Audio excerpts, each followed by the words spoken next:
So I'm here with Euan Craik, President at Argus, in charge of all of our oil operations. Euan, good to see you. Good to see you, James.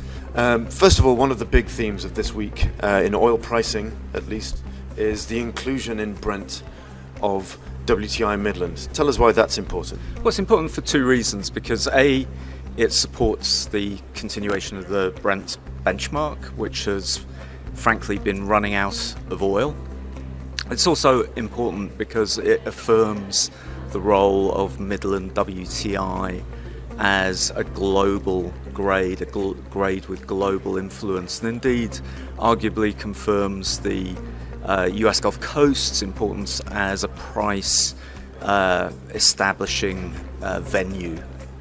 Interesting. And if we think about refined products, what changes do you see in the benchmarking of, say, gasoline and diesel here in Europe, given the market changes? Yes, a lot of change. I mean, with diesel, obviously, we have the war between Russia and Ukraine.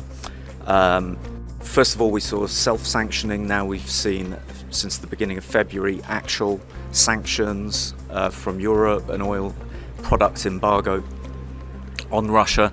And so Europe's got to look elsewhere for its supplies of diesel, and they've got to look further afield to the Middle East, to India, to the United States.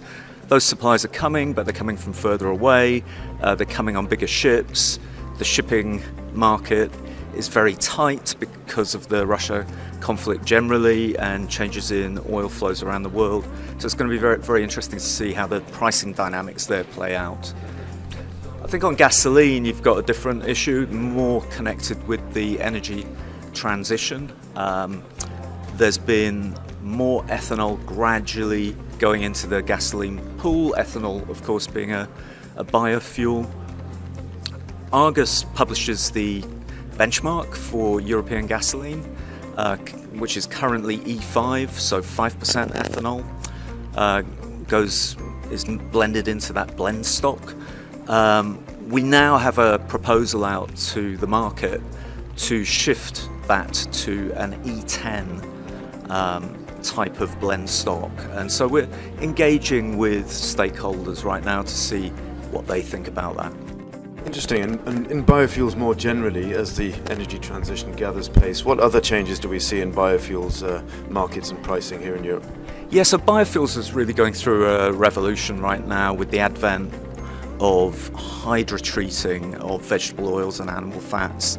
And in particular, we're seeing the emergence of something called HVO, or hydrotreated vegetable oil, in the US. That's known as renewable diesel. And this is a drop-in fuel. This is chemically the same as conventional diesel. Earlier biofuels were not, and they had limitations on how much could be blended. But you can displace conventional diesel with renewable diesel or HVO, one for one, and that's a game changer, really. The only potential barrier there is how much feedstock is there in the world. Fascinating. Thanks very much, Euan. Thank you.